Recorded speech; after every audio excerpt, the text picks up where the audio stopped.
তো ভিউৱাৰ্ছ আজি আমি আহিছোঁ আমাৰ গাঁৱৰ ওচৰতে আইপুৰীয়া আঞ্চলিক সমাজৰ ক্ষত্ৰিয় সমাজৰ কিছুমান নিয়ম নীতি আপোনালোকক আজি আমি দেখুৱাম। মোৰ লগত আছে ৰাজবংশী আপী মানে ছোৱালী, ৰাজবংশী ছোৱালী আছে, চেঙিৰিও ক'ব পাৰে ৰাজবংশী ভাষাত, হয় ন?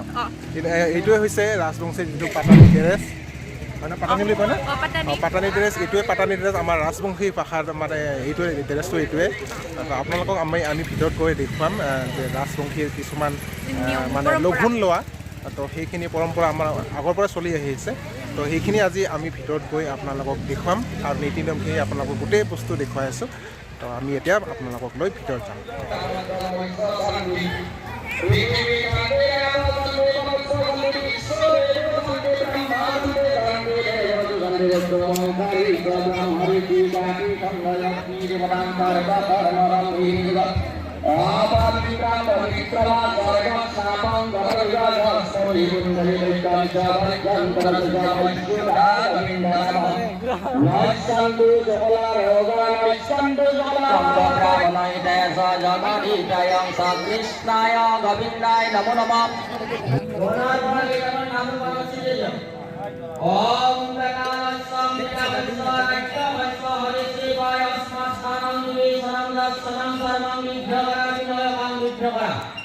প্রত্যেকে ও হাতর গুলামলেটু ও হাত যদি বুঝি বনাই ডাইনার গুলামলেটু মাটি হয়ে যাবে।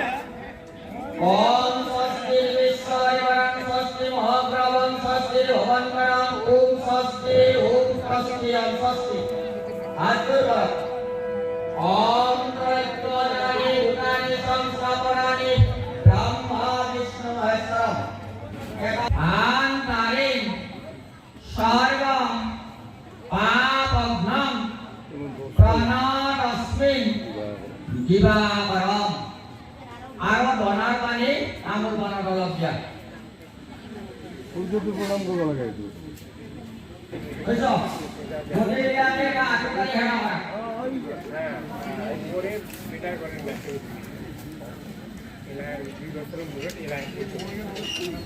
ওম নমো অপরাধ সর্বসহস্রাণি হরিণী মুয়াম দাপুরা পত্তরি কাম শরণে প্রভু নমো নারায়ণং গোব্রাহ্মণ ইতেছ জগদিকায় কৃষ্ণায় গোবিন্দায় নমো নমো বিশিষ্ট মনোকামনার্থে শুভ উপরপরপলক্তি আকৃষ্টমানম প্রাসিদ্ধ কর্ম করেছে, প্রাসিদ্ধ কর্ম যায় সর্ব পাপ পরিধান করে বিঘ্ন নিরাপদে আনন্দে ভগবান বাসুদেব শ্রী বিষ্ণুর রক্ষা করিয়াছি।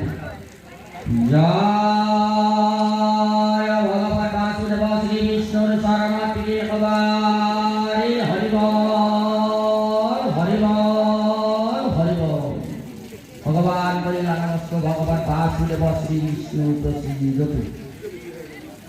যাৰ যাৰ সন্মুখত চাকি আছে চাকি ঘৰ নমে দিয়া।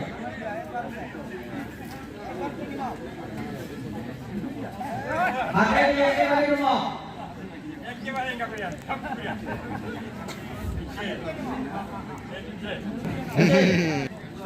প্ৰত্যেকৰে নিজৰ নিজৰ বস্তু কিনে বনাই চাকি কলপাতি ধূপে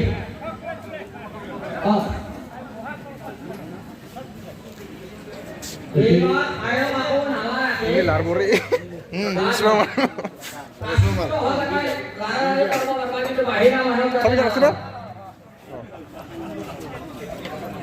अरे लड़बड़े में কোনো বিশ্বাস নাই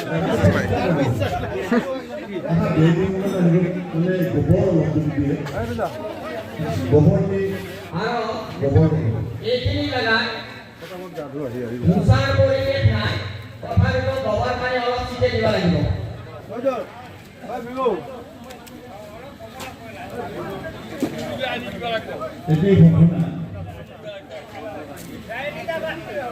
কোনোবা সদায় আইচ থকা ব্যক্তিয়ে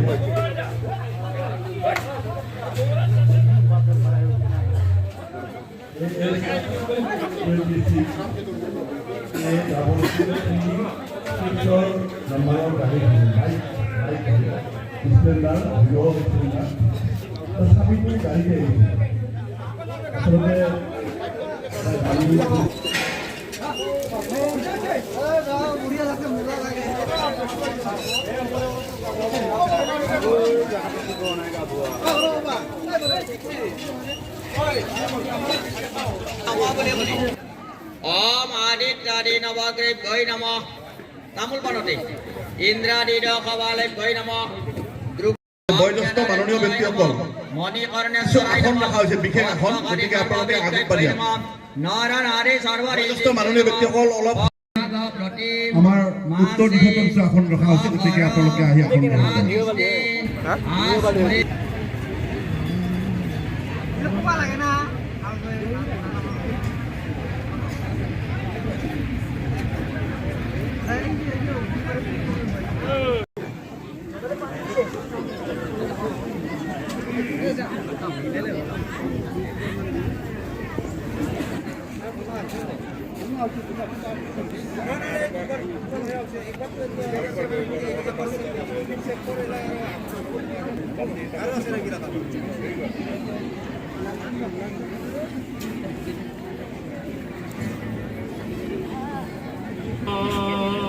কৰক কৃষ্ণদেৱ কুমৰী হৰি বোলা হৰি বোলা হৰি বোলা শ্ৰীমদ ভাগৱত কুমৰী আকৌ এবাৰ উচ্চস্বৰী হৰি বোলা হৰি বোলা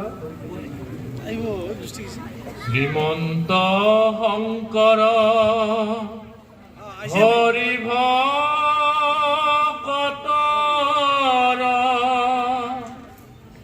জানা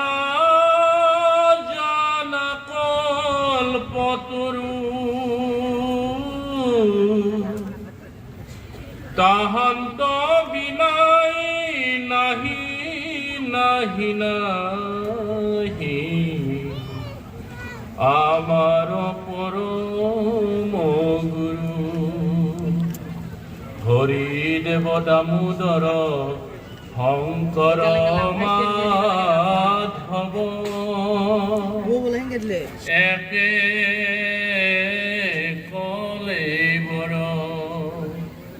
কৃষ্ণ এই ভাগৱত খানখন মানে বৰ ধুনীয়াকে শুনলো আৰু একবাৰ শুনবা পাৰলি আপোনালোক ৩২,০০০ ঋষি উঠি গৈছে আমি এই ভাগৱত নুশুনো আৰু সেইটো হ'ল অহংকাৰ যে আমি যেতিয়া ভাগৱত শুনবা আহোঁ যে ইয়াৰ পৰা যদি আমি এটা বাক্য নিওঁ এটা বস্তু যদি আমি ইয়াৰ মতে চলোঁ তেতিয়া আমাৰ সফল জীৱন হ'ব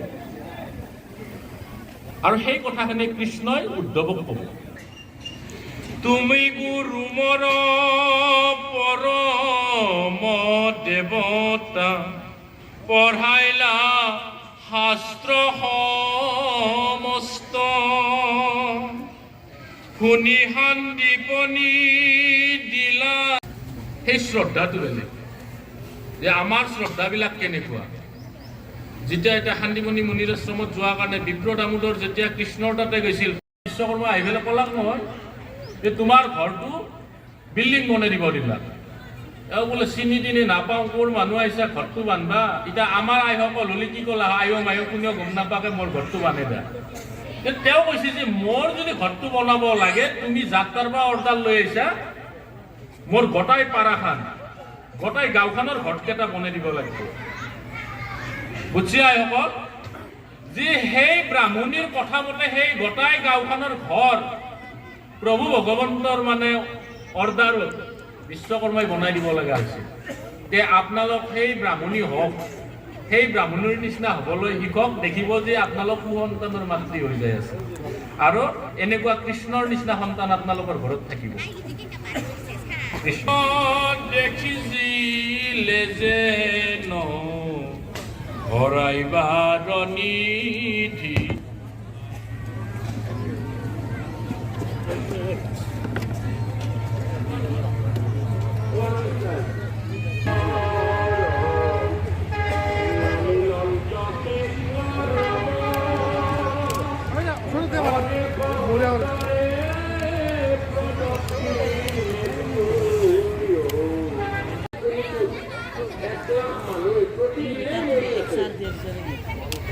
তাক আমি সৰুৰ পৰা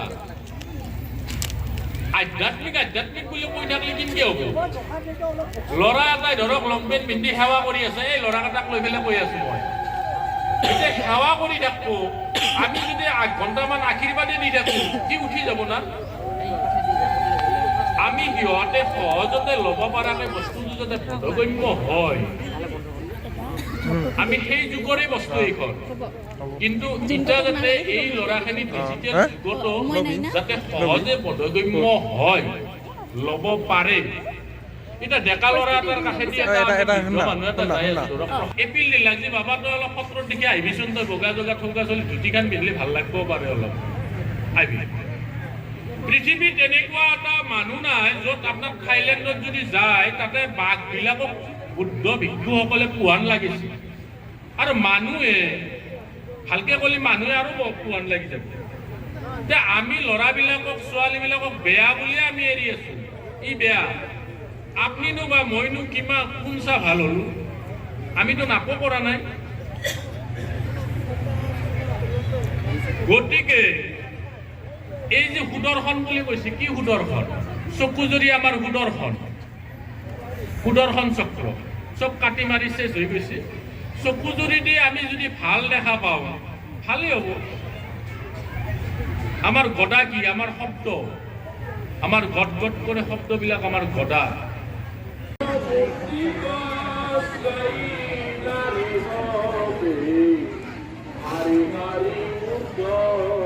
যদি থৌৰা দি চেপ্পা বাৰাক গেলে মাছ মাংস কণী খানাৰ বুলি কোৱাৰ লগে লগে চব আহি পৰছি, তেতিয়া আপোনাৰ সংযম নাহে। সংযম আহাৰ কাৰণে আপুনি শুদ্ধ আহাৰ খাব লাগিব, শুদ্ধ বস্ত্ৰ পৰিধান কৰিব লাগিব। সেইকাৰণে এইটো আমি খন্তেকতে কৈ দিলো যে আহাৰ, নিদ্ৰা আৰু মৈথুন। ব্ৰহ্মচাৰী, এই ব্ৰহ্মচৰ্য ব্ৰতটো তেতিয়াহে ভংগ হ'ব, অকল নিজৰ বংশ বৃদ্ধিৰ কাৰণে। এই যশোদা, ৰোহিণী, নন্দই, কৃষ্ণ আৰু বলৰাম যেতিয়া আহিছে, আনন্দৰ সীমা নাই। যে কৃষ্ণ নামটো ঔষধ। এতিয়া যদি আমি যৌগ আশ্ৰমতে কওঁ, আমাৰ চাৰি বেদ 14 আশ্ৰম 108 উপনিষদ বহুত আছে। আমি যে গা ধুওঁ, এইটো স্নানটো অতি উত্তম যৌগ আশ্ৰ বুলি কৈছে। আয়মায় ঠাণ্ডা গা ধুলক। আমাৰ কোচ আছিলে, ইনকে যদি আমি কনভাৰ্ট কৰাৰ চেষ্টা কৰোঁ, তেতিয়া আমাৰ কামত আহিব, ঘৰ বাপছি। নহ'লে আমাৰ এই মন্দিৰত চাকি জ্বলা মানুহ নাথাকিব, সত্ৰত নাম ধৰা মানুহ নাথাকিব। আমি শাস্ত্ৰ পঢ়ি ৰাখিম, ব্যাখ্যা কৰি ৰাখিম, কামত আকৌ নাহিব। ডেকা বন্ধুসকলক কৈছোঁ তাৰমানে মই, যে মোবাইলত অকল আমি হোৱাটছআপ বা ফেচবুক ছ'চিয়েল মিডিয়া লাগিব, আবেগত আমি থাকিলে নহ'ব, আমি কৰ্মও কৰিব লাগিব। গুৰুসকলে আমাক খেতি কৰিবও দিছে, হাল বাবাও দিছে, চব কাম কৰিব দিছে। আকলে আমাক নাম গাবাই দেনে যে কৃষ্ণ, এইখিনি ক'লো অলপ।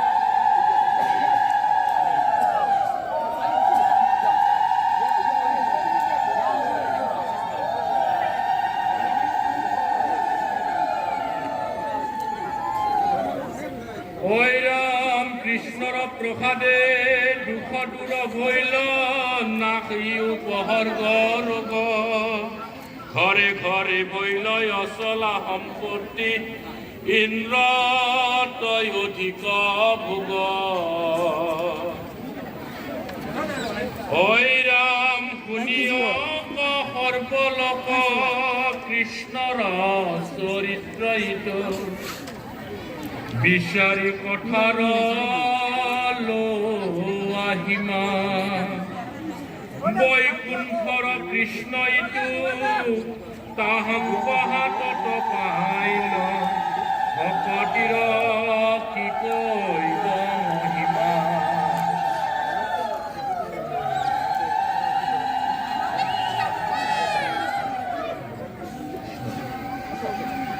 জানা কংস শত্ৰু যেন, তাৰ পিতৃ উগ্ৰ হেন। তাক ৰাজা পাতিলা পাতত, ভকতিতে বৈশ্য হৈ বলন্ত কিংকৰে মুই। পৰজৰে তাহাৰ আগত, ৰাম বনচাৰী অনাচাৰী, যতে কক পৰ নাৰী।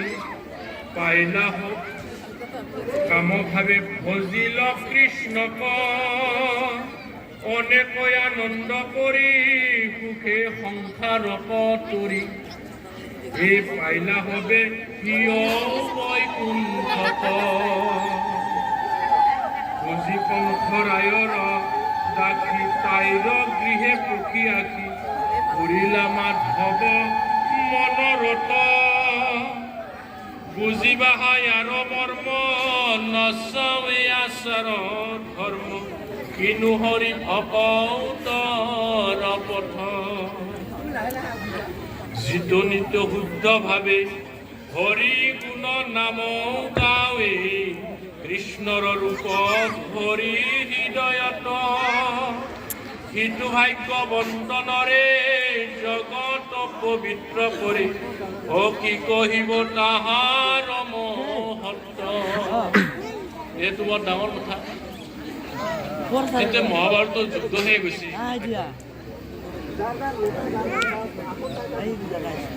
যেতিয়া মহাভাৰতৰ যুদ্ধ শেষ হ'ব শেষ হোৱাৰ পিছত কুন্তি সুধছি আইসকল আপোনালোকক কৃষ্ণই সুধছি তাৰমানে যে পেহী এতিয়া যুদ্ধ শেষ কৰিলো এতিয়া ঘৰত যাওঁ কি লাগে ক তেতিয়া কৈছে যে হে কৃষ্ণ তোমাৰ যদি দিব পৰা বস্তু আছে যিমান দুখ আছে সিমান দুখৰ উপৰি দুখ দিয়া কম ডাঙৰ কথা ক'লাক না হে প্ৰকৃতি পুৰুষ হে কৃষ্ণ তজু পাৱে পখিলু হৰণ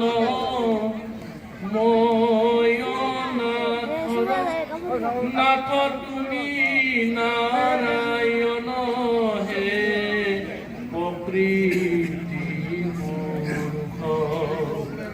অদূৰ নিয়ন্তা হব হে প্ৰকৃতি পুৰুষ আমি সকলোৱে প্ৰকৃতিৰ পুৰুষ এজনে পৰম পুৰুষ মাধৱ মা মানে লক্ষ্মী হ'ব মানে স্বামী যে লক্ষ্মীৰ স্বামী তেওঁহে মাধৱ আৰু আমি সকলোবিলাকে তিৰি আমি লোকেল ভাষাত ক'ব গ'লে আমি তিৰি তাৰমানে আমাৰ পুৰুষ পৰমেশ্বৰ পৰম ব্ৰহ্ম এজনে গতিকে আমি যি শিকোঁ ভালকৈ শিকিব লাগে আমাৰ ধৰ্মটো সংস্কাৰিত আমাৰ ধৰ্মটো বিজ্ঞানসন্মত গতিকে আমি ভালকৈ শিকিব লাগে বহুত আছে ভাগৱত ঐৰাম সমস্ত শাস্ত্ৰৰে হাৰ ভকতিত কৰা ৰতি কৃষ্ণদেৱৰ ধৰিয়া কৃষ্ণক ইহে নমনুষ্যতনু কৌটি কল্পায়ন পাই পনুইহে যজ্ঞ কৃষ্ণৰ সেৱাত ৰাম নেনায়ু আলে জালে কেতিক্ষণে ধৰৈ কালে অদ্য পিছে তননাই গাত জানতে হুয় সাৱধান যাৱে নয়নতু প্ৰাণ হৰিৰ নাম লোৱা গলে বান্ধি এতিয়া আইসকলক লৈ পেলাই কৈছো যে আপোনালোকে গায় এয়া সখী নামে যাওঁ ঘৰৰ মায়া এৰি অ কিনকে সখী নামত যাওঁ পাপে আছে দেৰি আমাৰ ওচৰতে ডাঙৰীয়াই পাঠক ডাঙৰীয়াক সম্বৰ্ধনা জনাইছে এখন চেলে কৰে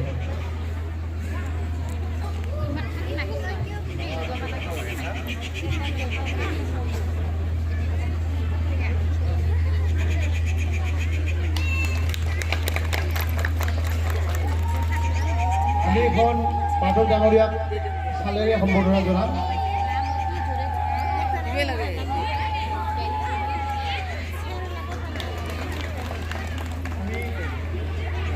এখন ধুতিৰে সম্বৰ্ধনা জনাম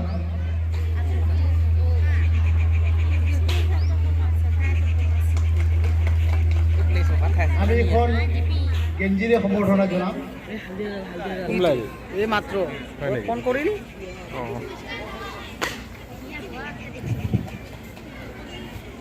আমি সভা পাঠক ডাঙৰে এখন শৰাইৰে সম্বৰ্ধনা জনাম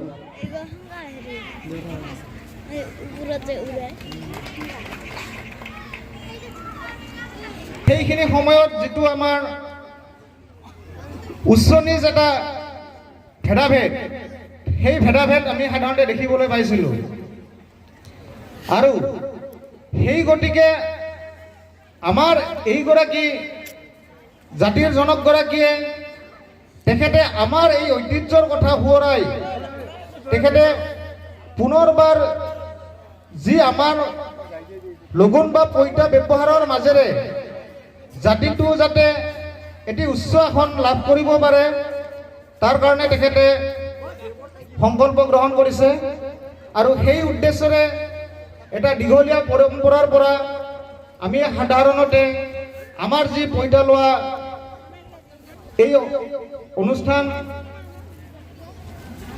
অনুষ্ঠান আমি পালন কৰি আহিবলৈ সক্ষম হৈছোঁ। মই আমাৰ সমাজৰ যিসকল আজিৰ শিক্ষিত ডেকাসকল আছে বা ল'ৰা ছোৱালীসমূহ আছে তেওঁলোকক মই এইটোৱে ক'ব বিচাৰোঁ যে আমি যদি সমাজখন আগবঢ়াই লৈ যাবলগীয়া হয় আজিকালি আমি শিক্ষা গ্ৰহণক মাধ্যম স্বৰূপে ব্যৱহাৰ কৰিব লাগিব। শিক্ষাৰ মাজেৰে আমি সমাজখনক আগবঢ়াই লৈ যাব পাৰিব লাগিব। নৱগুণ যদি দিছে, নতা যদি আমাক গুণ দিছে, তেনেহ'লে সেই গুণৰ আমি অধিকাৰী হয় নে নহয়? আমি নিজকে নিজে পূজা কৰিব পাৰোঁ নে নোৱাৰোঁ? এইটো মোৰ প্ৰশ্ন। যদি এনেকুৱা হয় যে ইয়াৰ পৰা আৰু উঠিব নোৱাৰে, এইটো তেনেহ'লে মই ভাবো এতিয়া ধৰ্মীয়ভাৱে এতিয়া আমাক শাসন চলাই আছে। মই এইটো স্পষ্টভাৱে কম। আৰু সেইকাৰণে মই ক'ব বিচাৰিছোঁ আমাক ধৰ্মীয়ভাৱে পৰিৱৰ্তন লাগে, সমাজ পৰিৱৰ্তন লাগে, সমাজৰ প্ৰতি আমাৰ দায়বদ্ধতা থাকিব লাগে।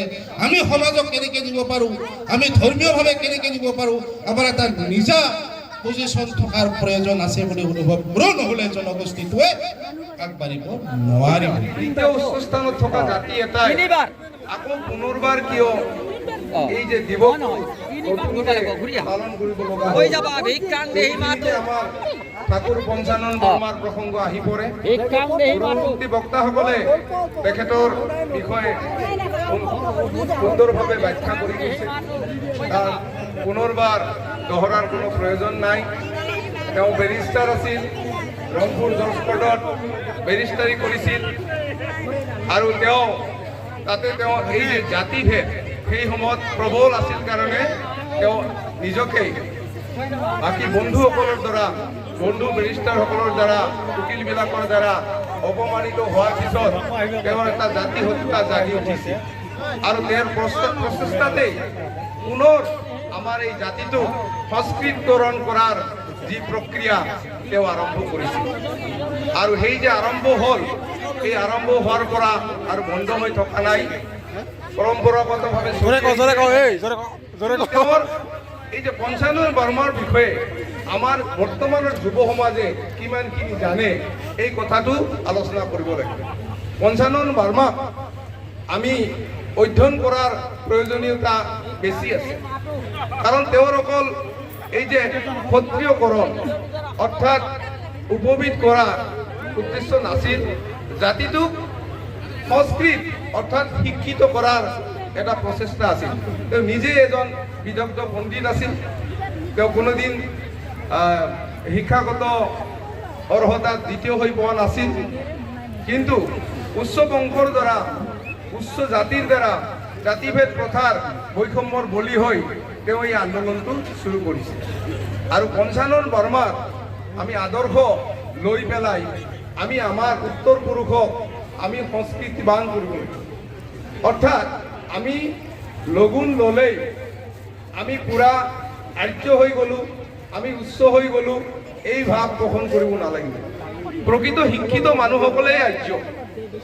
আৰ্য আৰু অনাৰ্য বুলি যি বেদত কোৱা হৈছে, এতিয়া আৰ্যসকল হ'ল শিক্ষিত, অৰ্থাৎ আমি আমাৰ জাতিটোক শিক্ষিত কৰিব লাগিব।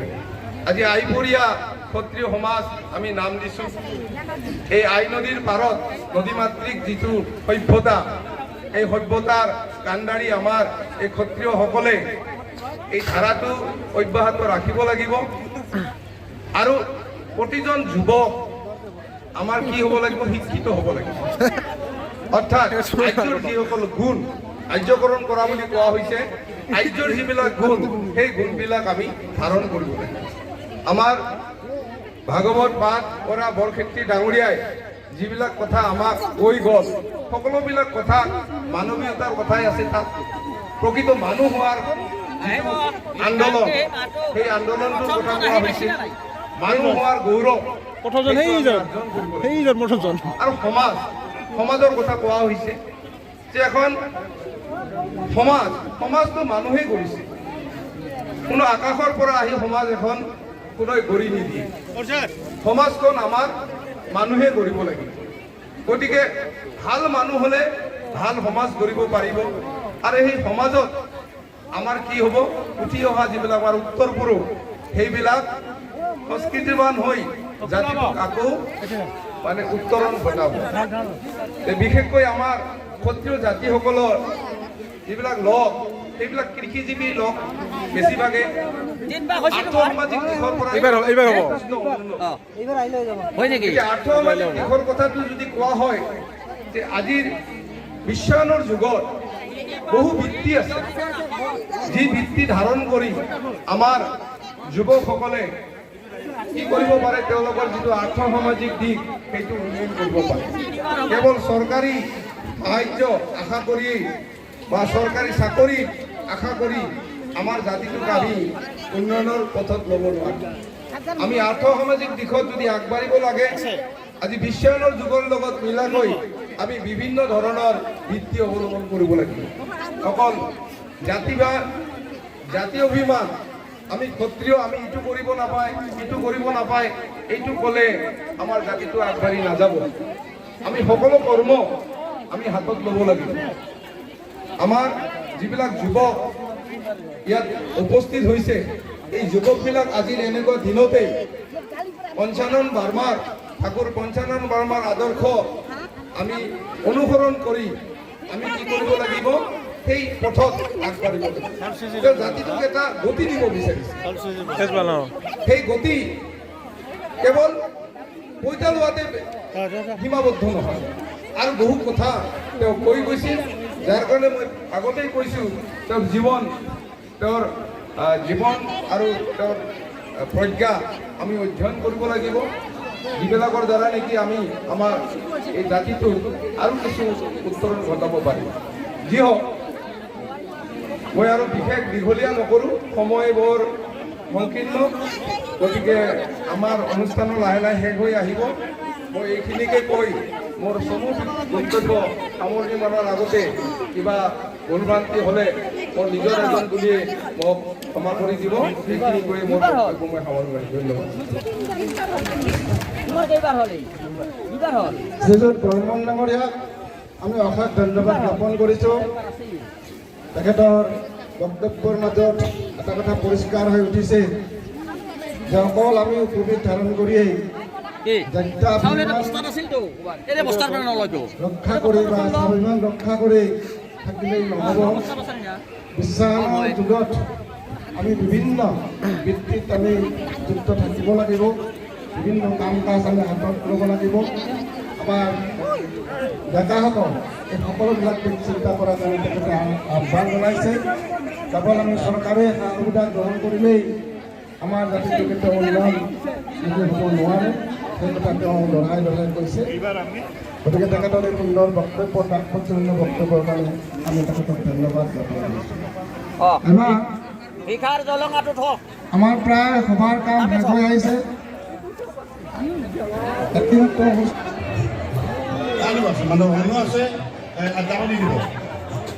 আমাৰ সদস্যসকল, আমাৰ ডেকা বন্ধুসকলক যাবলৈ দিব, ঘূৰাই পাৰিব। আমাৰ ডাকুইঝাৰ গাঁৱৰ মধু বৰ্মন, তৰুণী নহয়, মধু।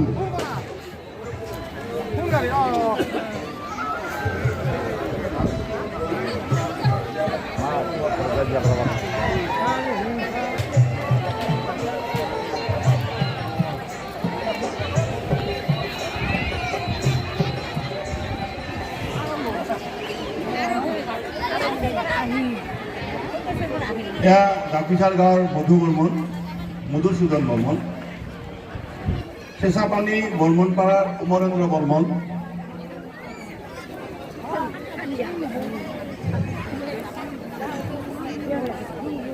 অমৰন্ত বৰ্মৰ পিছতে সাজু হওক গজেন বৰ্মন ৰাখাল নেকি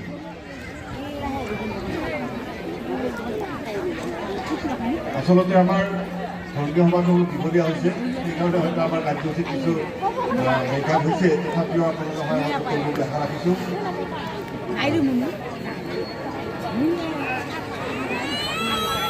গজেন বৰ্মন ৰাখাল ডুবি